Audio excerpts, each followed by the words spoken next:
Hey there, sports history fan. This is Arnie Chapman, host of the Football History Dude podcast, right here on the Sports History Network. Now, before we jump into another sports history adventure, let me tell you about this episode's sponsor.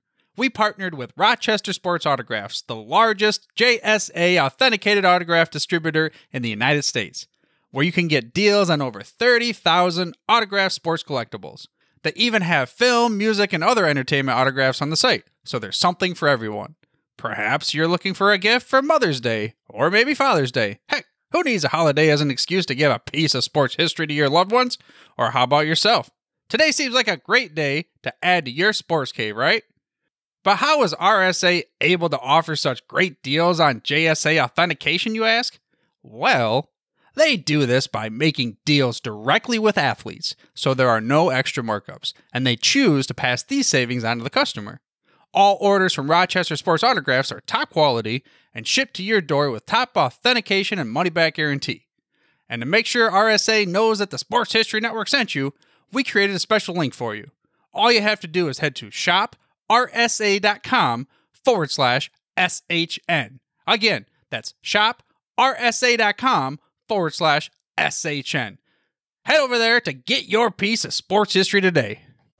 This podcast is part of the Sports History Network, your headquarters for the yesteryear of your favorite sport. You can learn more at sportshistorynetwork.com. Hello, sports fans, and welcome to another edition of Yesterday's Sports on the Sports History Network. Today, in part 2, we will continue our topic of the 1970 Detroit Lions. In part 1, we discussed how the team got off to a great start, going 5-1, and then suddenly they ran into a 3-game losing streak. And so we will pick up at week 10. And next up on the schedule were the 7-1-1 San Francisco 49ers.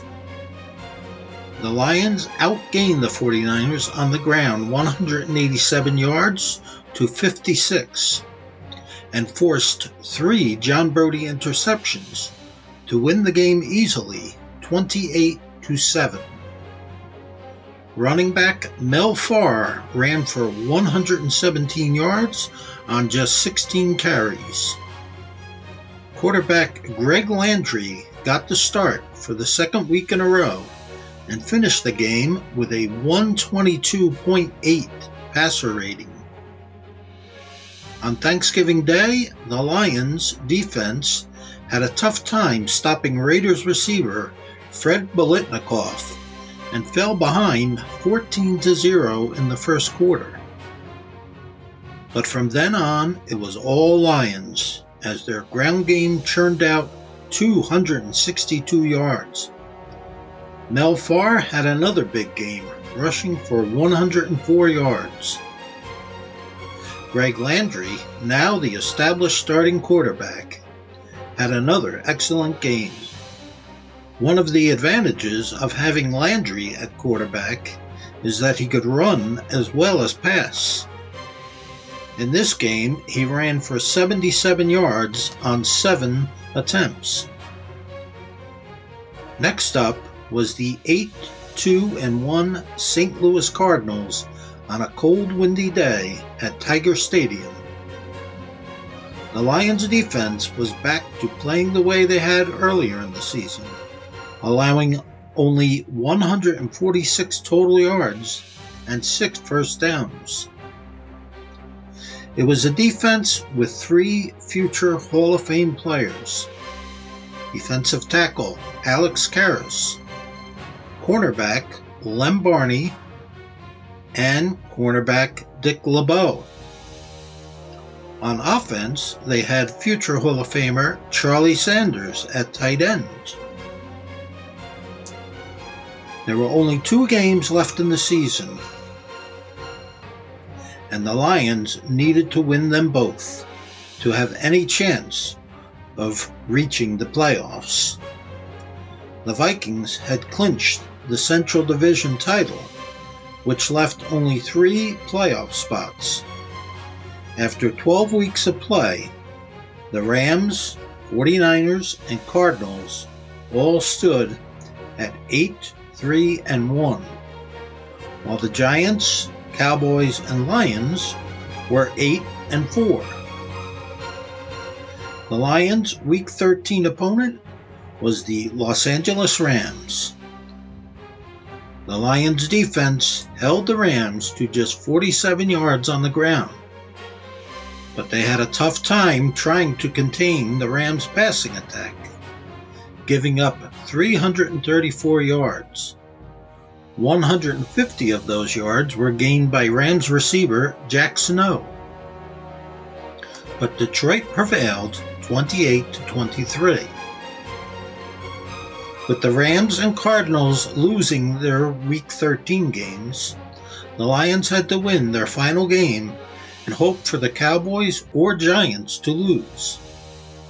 The Cowboys easily won their game against the Oilers, but the Giants lost their game. So now it was up to the Lions. A win would qualify them for the playoffs, but they had to guard against overconfidence as they were playing the 6-7 Green Bay Packers.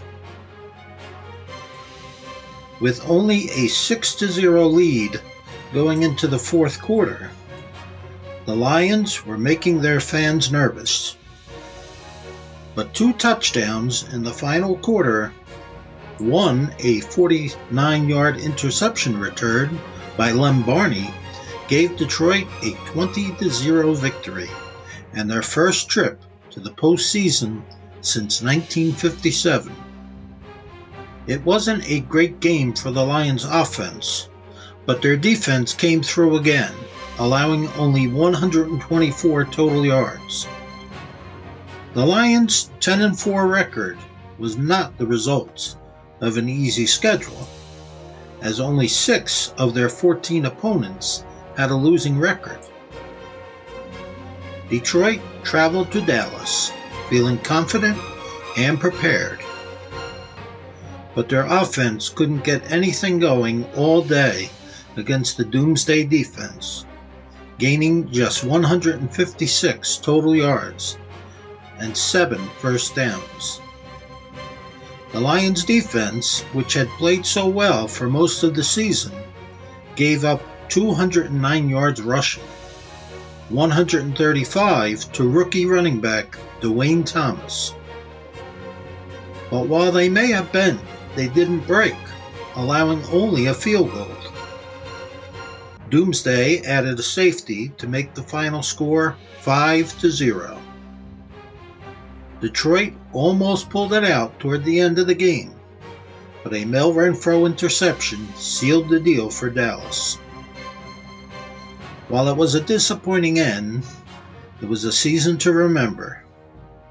Tight end Charlie Sanders, running back Mel Farr, center Ed Flanagan, and linebacker Paul Newmorf were all selected to play in the Pro Bowl.